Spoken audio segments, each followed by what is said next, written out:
ՄԱԿ-ի նյույորքյան գրասենյակը դարձել է հայ-ադրբեջանական խաղաղության բանակցությունների հերթական հարթակը։ Գլխավոր ասամբլեայի 80-րդ նստաշրջանի շրջանակում արտգործնախարար Արարատ Միրզոյանը հանդիպել է իր ադրբեջանցի գործընկեր Ջեյհուն Բայրամովի հետ։ Շարունակելով օգոստոսի 8-ի Վաշինգտոնի գագաթնաժողովի քննարկումները, նախարարները մտքեր են փոխանակել խաղաղության օրակարգի շուրջ եւ պայմանավորվել շարունակել երկխոսությունը։ Ուղիղ երկխոսությունը լրացվեց միջազգային գործընկերների ակտիվ ներգրավվածությամբ։ Երկու նախարարները մասնակցել են նաեւ Միացյալ Նահանգների պետքարտուղար Մարկո Ռուբիոյի կազմակերպած տրանսատլանտյան ընթրիքին, ինչը վկայում է գործընթացում Վաշինգտոնի շարունակական ներգրավվածության մասին։ Ադրբեջանի հետ խաղաղության օրակարգին զուգահեռ նախարար Միրզոյանի աշխատանքային ժամանակացույցը կենտրոնացած էր նաեւ առանցքային եվրոպական գործընկերների հետ կապերի ամրապնդման վրա։ Նա հանդիպում է ունեցել Ֆրանսիայի Եվրոպայի եւ արտաքին գործերի նախարար Ժան-Նոել Բարոյի հետ։ Քննարկվել են Հայաստան-Ֆրանսիա ռազմավարական գործընկերության խորացման ուղղված քայլերը, ինչպես նաեւ Հայաստան-Եվրամիություն փոխգործակցության հարցեր։ Արարատ Միրզոյանը հանդիպել է Լիբանանի արտաքին գործերի եւ էմիգրանտների նախարար Յուսեֆ Ռաջիի հետ։ Հանդիպման ընթացքում կողմերը ընդգծել են իրենց հաստատակամությունը խորացնելու Հայաստանի եւ Լիբանանի միջև երկկողմ համագործակցությունը, երկու ժողովուրդների միջև առկա ավանդական բարեկամական կապերին համահունչ։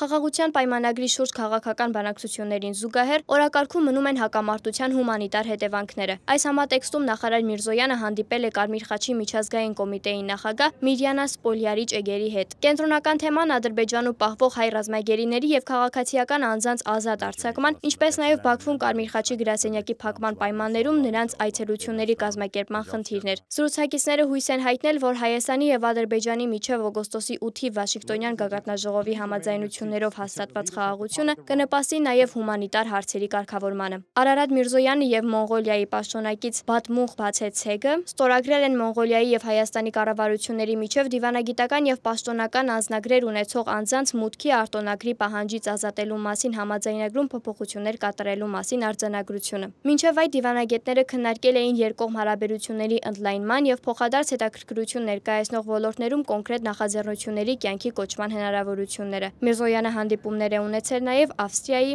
Օմանի, Շվեյցարիայի եւ այլ երկրների պաշտոնակիցների հետ։ Ըստ միջազգայնագետների Նյույորքում Հայաստանի արտգործնախարարի անցկացրած հանդիպումները ներկայացնում են ակտիվ եւ բազմավեկտոր արտաքին քաղաքականության պատկեր, ստեղծում են դիվանագիտական ակտիվության տպավորություն եւ միջազգային հարթակներում հնչեցնում Հայաստանի դիրքորոշումները։ Սակայն քննադատների կարծիքով պաշտոնական հաղորդագրություններում անցկացվող ընդհանուր ձևակերպումները, ինչպիսիք են մտքեր են փոխանակել, կարող են քողարկել կոնկրետ պայմանավորվածությունների բացակայությունը։ Բացի այդ, բազմավեկտոր քաղաքականություն վարելու փորձը ներկայիս աշխարհաքաղաքական բևեռացման պայմաններում կարող է դիտարկվել ոչ թե որպես ճկունություն, այլ որպես ռազմավարական անորոշություն։ Ի վերջո, Միրզոյանի հանդիպումների իրական հաջողությունը կախված է նրանից, թե արդյոք դրանցում ձեռք բերված պայմանավորվածությունները կվերածվեն իրական շոշափելի աջակցության, լինի անվտանգային թե տնտեսական, ինչի մասին պաշտոնական հաղորդագրությունները առայժմ լռում են։